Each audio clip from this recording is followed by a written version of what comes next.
मेरे प्रजावासियों, हमारे जंगल में चोरी करने वाला चोर पकड़ा जा चुका है और वो गद्दार और कोई नहीं बल्कि ये लकड़बग्घा है। ये सुनते ही पूरे जंगल में सन्नाटा छा गया। लकड़बग्घे के पैरों तले जमीन खिसक गई। उसकी पत्नी हैरान थी।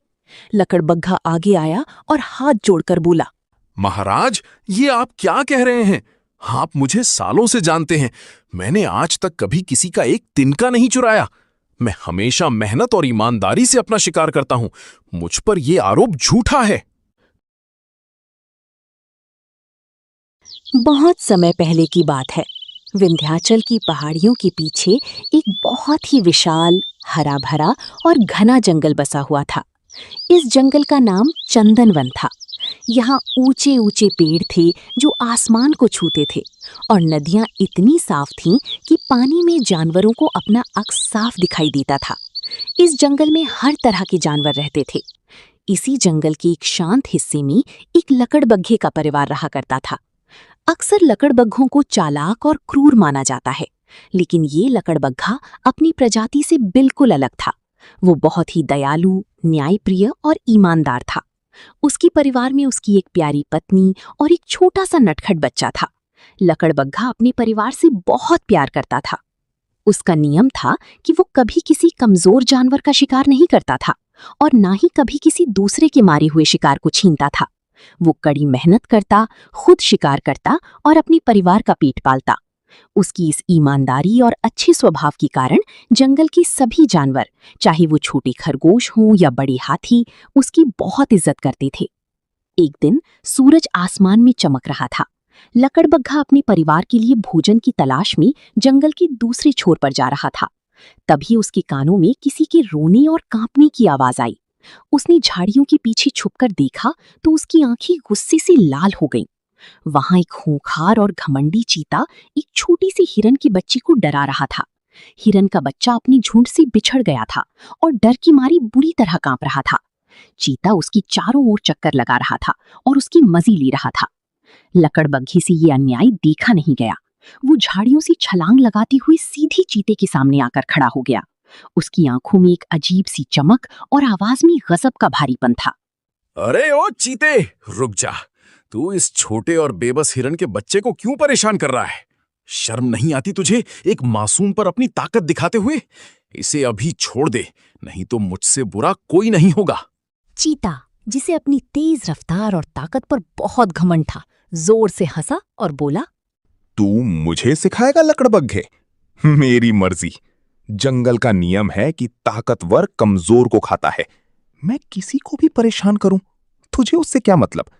तू अपने रास्ते जा, वरना आज ये बच्चा नहीं, तू मेरा शिकार बनेगा।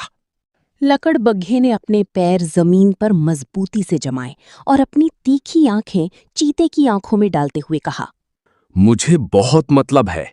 ये मासूम बच्चा मेरे दोस्त हिरन का बेटा है और चंदन वन में रहते हुए मैं किसी मासूम की जान जाते हुए नहीं देख सकता। मैं तुझे आखिरी चेतावनी दे रहा हूं, इसे छोड़कर यहां से चला जा, नहीं तो मैं तुझे यहीं मिट्टी में मिला दूंगा। चीते ने लकड़बग्घे का भयानक रूप देखा। वो समझ गया कि लकड़बग्घा मजाक नहीं कर रहा है और सच में अपनी जान की बाजी लगाने को तैयार है। चीता डर गया और अपनी जान बचाकर वहां से दुम दबाकर भाग निकला। लकड़बग्घे ने सुरक्षित उसके माता पिता के पास पहुंचा दिया। अपने बच्चे को जिंदा और सुरक्षित देखकर हिरण और उसकी पत्नी की आंखों में खुशी के आंसू आ गए। उन्होंने लकड़बग्घे का धन्यवाद करते हुए बोला, भाई, तुम सच में देवता के समान हो। अगर आज तुम नहीं आते तो हमारा बच्चा बच नहीं पाता। तुम्हारा ये एहसान हम जिंदगी भर नहीं भूलेंगे। लकड़बग्घा बस मुस्कुराया और बोला, ये तो मेरा फर्ज था। और वहां से अपने घर की ओर चला गया। उसी चंदनवन की एक अंधेरी और बदबूदार इलाके में एक भेड़िया भी रहता था। ये भेड़िया ना सिर्फ चालाक था बल्कि महा आलसी और कामचोर था। उसे मेहनत करना बिल्कुल पसंद नहीं था। वो दिन भर पेड़ की छांव में सोता रहता और ख्याली पुलाव पकाता रहता। एक दिन उसे बहुत जोरों की भूख लगी। उसकी पेट में चूहे कूद रहे थे। उसने सोचा, धत तेरी की, इतनी चिलचिलाती धूप में कौन दौड़ भाग करे और शिकार करे? इतनी मेहनत करके शिकार करने से अच्छा है कि किसी और का शिकार चुरा लूं। मजे से बना बनाया खाना मिलेगा और पसीना भी नहीं बहाना पड़ेगा। रात का समय हुआ। पूरे जंगल में सन्नाटा छा गया। भेड़िया दबे पांव भालू के घर के पास पहुंचा। भालू दिन भर शहद और फल इकट्ठा करके थक चुका था और अपनी गुफा के बाहर गहरी नींद में खर्राटे ले रहा था। भेड़िया चुपके से गुफा के अंदर घुसा और वहां रखा हुआ मांस का एक बहुत बड़ा और ताजा टुकड़ा मुंह में दबाकर भाग आया। जंगल के बाहर एक पुराने बरगद के पेड़ के नीचे बैठकर भेड़िए ने मजे से उस मांस को खाया। डकार लेते हुए वो खुद से बोला, वाह, क्या स्वाद था। लोग बिल्कुल सही कहते हैं, दूसरों के हिस्से का खाना ज्यादा मीठा लगता है। अब तो मैंने अपना रास्ता चुन लिया है। अब मैं रोज ऐसे ही दावत उड़ाऊंगा। अगली सुबह जब भालू की आंख खुली तो उसने देखा कि उसका मांस गायब है। वो बौखला गया। जंगल में ऐसा कभी नहीं होता था। वो रोता बिलखता सीधा जंगल के राजा शेर खान की गुफा की ओर भागा। शेर खान उस वक्त अपनी गुफा के बाहर एक बड़ी सी चट्टान पर आराम कर रहा था। भालू ने हाथ जोड़कर कहा, महाराज, न्याय कीजिए, गजब हो गया। मेरे घर में रात को चोरी हो गई है। किसी ने मेरा रखा हुआ भोजन चुरा लिया। शेर खान ने भालू की बात को ज्यादा गंभीरता से नहीं लिया। उसे लगा कि भालू भुलक्कड़ है। उसने कहा, अरे भालू भाई, तुम भी कैसी बातें करते हो। हमारे जंगल में कोई चोर नहीं है। शायद रात को तुम्हें ही भूख लगी होगी और तुम नींद में खा गए होगे। जाओ, जाकर अच्छे से याद करो। भालू उदास होकर अपना सिर खुजाता हुआ वापस लौट गया। इधर भेड़िया अपनी कामयाबी पर अट्टहास कर रहा था। उसकी हिम्मत अब बढ़ चुकी थी। उसने सोचा, शेर खान तो एकदम बेवकूफ है। आज मैं उस चालाक लोमड़ी के घर चोरी करूंगा। उसने एक बार मुझे सबके सामने बेवकूफ कहा था। आज उसकी अकल ठिकाने लगाता हूं। अगली रात भेड़िया लोमड़ी के घर पहुंच गया।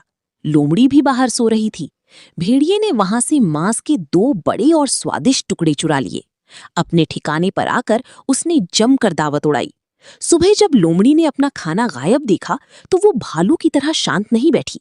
वो गुस्से से आग बबूला होकर सीधे शेर खान के दरबार में पहुंची। महाराज, जंगल की सुरक्षा खतरे में है। कल भालू के घर चोरी हुई और आज मेरे घर से मांस के 2 बड़े टुकड़े गायब हैं। जल्दी से चोर को पकड़िए वरना जंगल में हाहाकार मच जाएगा। अब शेर खान के कान खड़े हुए। उसे समझ आ गया कि मामला गंभीर है। उसने सोचा, अगर कल भालू के यहाँ चोरी हुई और आज लोमड़ी के यहाँ, तो इसका मतलब चोर कोई शातिर जानवर है।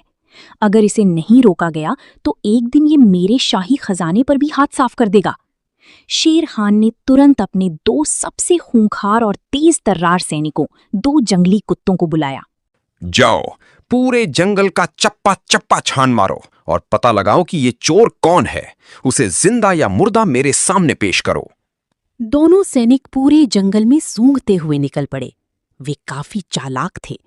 पैरों के निशानों और मांस की गंध का पीछा करते करते वे सीधे भेड़िए के ठिकाने पर पहुंच गए। जब वे वहां पहुंचे तो भेड़िया लोमड़ी के घर से चुराए गए मांस की हड्डियां चबा रहा था। सैनिकों ने उसे घेर लिया। एक सैनिक ने गुर्राते हुए कहा, तो तू है वो चोर? महाराज शेर खान पूरे जंगल में तुझे ढूंढ रहे हैं। अब तेरी खैर नहीं, चल हमारे साथ। भेड़िया अंदर से बुरी तरह डर गया। उसे शेर खान के भयानक गुस्से का पता था, लेकिन वो चालाक भी बहुत था। उसने देखा कि सैनिकों की नजर बचे हुए मांस पर है। उसने तुरंत अपना पैंतरा बदला और एक बहुत बड़ा ताजा मांस का टुकड़ा दोनों सैनिकों के आगे खिसका दिया। वो गिड़गिड़ाते हुए बोला, मेरे प्यारे दोस्तों, मुझे माफ कर दो। मैं तो बस भूख से तड़प रहा था। ये मांस तुम दोनों रख लो और मुझे बचा लो। मैं कसम खाता हूं, अगली बार से ऐसा कभी नहीं करूंगा। अगर तुम मुझे छोड़ दोगे तो मैं हमेशा तुम्हें ऐसे ही ताजा शिकार लाकर दूंगा। दोनों सैनिक लालची और भ्रष्ट थे। मांस देखकर उनकी नियत डोल गई। उन्होंने रिश्वत के तौर पर वो मांस खा लिया। अब सवाल ये था कि शेर खान को क्या जवाब दें। एक सैनिक ने कहा, हम महाराज से कहेंगे कि चोरी लकड़बग्घा कर रहा है। वो वैसे भी बहुत सीधा बनता है और सबके सामने अच्छा बनने का नाटक करता है। महाराज आसानी से यकीन कर लेंगे। वे दोनों वापस शेर खान के पास पहुंचे और सफेद झूठ बोलते हुए बोले, महाराज, हमने चोर को ढूंढ निकाला है। आप यकीन नहीं करेंगे, लेकिन चोरी वो लकड़बग्घा कर रहा है जो खुद को बड़ा शरीफ बताता है। ये नाम सुनते ही शेर खान गुस्से से दहाड़ उठा। उसका खून खौल गया कि कोई उसके जंगल में इतना बड़ा ढोंग कर रहा है। उसने उसी समय हुक्म दिया कि कल सुबह जंगल की एक बहुत बड़ी सभा, पंचायत बुलाई जाए। अगले दिन पूरा चंदनवन शेर खान की गुफा के सामने इकट्ठा था। हाथी, भालू, लोमड़ी, चीते, बंदर सब वहां मौजूद थे। लकड़बग्घे को भी उसके परिवार के साथ बुलाया गया था। उसे बिल्कुल नहीं पता था कि बात क्या है। शेर खान ने अपनी चट्टान पर खड़े होकर एक भयानक दहाड़ मारी, जिससे पूरा जंगल गूंज उठा। मेरे प्रजावासियों, हमारे जंगल में चोरी करने वाला चोर पकड़ा जा चुका है, और वो गद्दार और कोई नहीं बल्कि ये लकड़बग्घा है। ये सुनते ही पूरे जंगल में सन्नाटा छा गया। लकड़बग्घे के पैरों तले जमीन खिसक गई। उसकी पत्नी हैरान थी। लकड़बग्घा आगे आया और हाथ जोड़कर बोला, महाराज, ये आप क्या कह रहे हैं? आप मुझे सालों से जानते हैं। मैंने आज तक कभी किसी का एक तिनका नहीं चुराया। मैं हमेशा मेहनत और ईमानदारी से अपना शिकार करता हूं। मुझ पर यह आरोप झूठा है। जंगल के बहुत से जानवर जिनकी लकड़बग्घे ने मदद की थी, जैसे वो हिरण का परिवार, भी बीच में बोलने लगी। हाँ महाराज, लकड़बग्घा बहुत ईमानदार है। वो ऐसा नीच काम कभी नहीं कर सकता। जरूर कोई गलतफहमी हुई है। तभी भीड़ को चीरता हुआ वो चालाक भेड़िया आगे आया। उसने बड़ी ही मक्कारी से कहा, नहीं महाराज, ये लकड़बग्घा और इसके दोस्त झूठ बोल रहे हैं। ये रात के अंधेरे में एक ढोंगी बन जाता है। मैंने खुद अपनी आंखों से इस लकड़बग्घे को भालू और लोमड़ी के घर के बाहर घात लगाते और मांस चुराकर भागते हुए देखा है। अगर मैं झूठ बोल रहा हूं तो मुझ पर बिजली गिर जाए। भेड़िए के इस झूठे गवाह और दोनों भ्रष्ट सैनिकों की रिपोर्ट के बाद शेर खान का दिमाग काम करना बंद कर चुका था। उसे अपने सैनिकों पर पूरा भरोसा था। उसने बिना किसी और सबूत के गुस्से में अपना अंतिम फैसला सुना दिया। इस लकड़बग्घे ने जंगल के कानून को तोड़ा है और मेरी प्रजा का भरोसा भी। मैं इसे 10 साल की कठोर सजा सुनाता हूं। इसे ले जाकर जंगल की सबसे अंधेरी काल कोठरी में डाल दिया जाए। महाराज, मैं एक बात कहना चाहता हूं। सच्चाई एक दिन जरूर सामने आएगी। अपनी मां का ख्याल रखना बेटा। सैनिक उसे अपने साथ ले गए और एक अंधेरी गुफा जेल में बंद कर दिया। लकड़बग्घे के जेल जाने के बाद उसकी पत्नी और छोटा बच्चा बिल्कुल अकेले पड़ गए थे। समाज ने भी राजा के डर से उनसे मुंह मोड़ लिया था। इधर भेड़िया खुशी से फूला नहीं समा रहा था। उसने सोचा, मजा आ गया। अब रास्ते का सबसे बड़ा कांटा हट गया है। लेकिन एक डर अभी भी है। अगर लकड़बग्घे की पत्नी ने राजा के सामने कोई सबूत पेश कर दिया तो मुझे इस परिवार को हमेशा के लिए खत्म करना होगा। एक काली तूफानी रात में जब तेज बारिश हो रही थी और बादल गरज रहे थे, भेड़िया लकड़बग्घे के घर पहुंच गया। उसने दरवाजा तोड़ा और अंदर घुस गया। लकड़बग्घे की पत्नी अपने बच्चे को सीने से लगाए बैठी थी। भेड़िए को देखकर वो समझ गई कि आज मौत सामने खड़ी है। भेड़िए ने खूंखार तरीके से हमला कर दिया। लकड़बग्घे की पत्नी एक शेरनी की तरह लड़ी। उसने अपनी बच्ची को बचाने के लिए भेड़िए को कई बार घायल किया, लेकिन वो कमजोर थी और भेड़िया ताकतवर। मरती मरती उसने अपनी बच्ची की तरफ देखा और चिल्लाई, भाग जा मेरे बच्चे, दूर भाग जा यहाँ से और अपनी जान बचा ले। छोटा लकड़बग्घा रोता हुआ झाड़ियों से कूदा और अंधेरे जंगल में भागने लगा। पीछे से उसे अपनी माँ की दर्दनाक चीख सुनाई दी, जो हमेशा के लिए शांत हो गई। वो बिना रुके, बिना पीछे देखे बारिश में भीगता हुआ भागता रहा। उसके पैर छिल गए थे, कांटे चुभ गए थे, लेकिन वो दौड़ता रहा जब तक कि वो चंदन वन की सीमा पार करके एक दूसरे अनजान और वीरान जंगल में नहीं पहुंच गया। वो एक छोटी सी सूखी गुफा में जाकर छुप गया। वो पूरी रात अपनी माँ को याद करके रो रहा था। लेकिन एक दिन जब वो एक नदी के किनारे पानी पी रहा था, उसने पानी में अपना अक्स देखा, परछाई। उसे अपने पिता की शक्ल याद आई। उसे अपने पिता की आखिरी शब्द याद आई, सच्चाई एक दिन जरूर सामने आएगी। अचानक उसके अंदर से रोना बंद हो गया। उसकी आंखों में आंसू की जगह आग ने ले ली। उसने खुद से एक वादा किया, मैं यहाँ मरने के लिए नहीं आया हूँ। मुझे कमजोर नहीं बनना है। मुझे इतना बड़ा और ताकतवर बनना है कि इस दुनिया की कोई ताकत मुझे हरा ना सके। मुझे अपने निर्दोष पिता को उस काल कोठरी से आजाद कराना है और अपनी माँ के हत्यारे उस भेड़िए से बदला लेना है। उस दिन के बाद से उस छोटे लकड़बग्घे का जीवन बदल गया। उसने रोना छोड़ दिया और मेहनत शुरू कर दी। वो रोज मीलों तक दौड़ता ताकि उसकी रफ्तार चीते जैसी हो जाए। वो बड़े और खतरनाक जानवरों से लड़ना सीखता ताकि उसका डर खत्म हो जाए। साल बीतते गए, सर्दियां आईं, गर्मियां आईं, बरसातें गुजरीं। देखते ही देखते पूरे 8 साल गुजर गए। 8 साल बाद वो छोटा सा नटखट बच्चा अब जंगल का सबसे विशाल, ताकतवर और भयानक लकड़बग्घा बन चुका था। उसकी मांसपेशियां लोहे की तरह मजबूत थीं। उसके पंजों में इतनी ताकत थी कि वो एक बार में चट्टान तोड़ दे। उसकी आंखों में अब केवल एक ही चीज दिखती थी, प्रतिशोध, बदला। समय आ गया था। एक सुबह उसने अपने कदम वापस अपने पुराने घर चंदनवन की ओर बढ़ा दिए। इधर चंदनवन में हालात बहुत खराब हो चुके थे। भेड़िया और वे दोनों भ्रष्ट सैनिक अब जंगल में गुंडागर्दी करते थे। वे जानवरों से हफ्ता वसूलते और मजे की जिंदगी जीते थे। शेर खान अपनी बढ़ती उम्र के कारण जंगल के मामलों पर ज्यादा ध्यान नहीं दे पाता था। एक दोपहर भेड़िया और दोनों सैनिक एक बड़ी सी पेड़ के नीचे बैठी दावत उड़ा रही थी। वे हंस हंस कर पुरानी बातें कर रही थी। याद है वो दिन, कैसे हमने उस बेवकूफ लकड़बग्घे को फंसाया था और उसकी पत्नी। तभी धूल के गुबार को चीरता हुआ एक विशालकाय जानवर उनके सामने आकर खड़ा हो गया। वो इतना बड़ा और खूंखार लग रहा था कि तीनों के हाथ से मांस के टुकड़े छूटकर गिर पड़े। वो कोई और नहीं, लक्कड़बग्घे का जवान बेटा था। उसने अपनी भारी और गरजती हुई आवाज में कहा, मुझे पहचाना? मैं उसी लकड़बग्घे का बेटा हूं जिसे तुमने धोखे से जेल भिजवाया था। मैं उसी मां का बेटा हूं जिसे तूने बेरहमी से मार डाला था। आज तुम्हारा पाप का घड़ा भर चुका है। आज तुम्हारा अंत तय है। ये सुनकर तीनों की रूह कांप गई। लेकिन सैनिकों ने सोचा कि वे 2 हैं और भेड़िया भी उनके साथ है, तो वे उसे हरा देंगे। मारो इस बच्चे को, चिल्लाते हुए दोनों सैनिक और भेड़िया उस पर टूट पड़े। लेकिन लकड़बग्घे का बेटा अब कोई साधारण जानवर नहीं था, वो एक तूफान था। जैसे ही एक सैनिक ने उस पर छलांग लगाई, लकड़बग्घे के बेटे ने हवा में ही उसे अपने पंजों से इतनी जोर से मारा कि वो 10 फुट दूर जाकर गिरा और उठ न सका। दूसरे सैनिक को उसने अपनी एक ही लात से बेसुध कर दिया। अब बचा वो भेड़िया। भेड़िया डर के मारे कांप रहा था। उसने भागने की कोशिश की, लेकिन लकड़बग्घे के बेटे ने एक लंबी छलांग मारी और भेड़िए की गर्दन अपनी मजबूत जबड़ों में दबोच ली। भेड़िया चीखने लगा, मुझे माफ कर दो, मुझे मत मारो।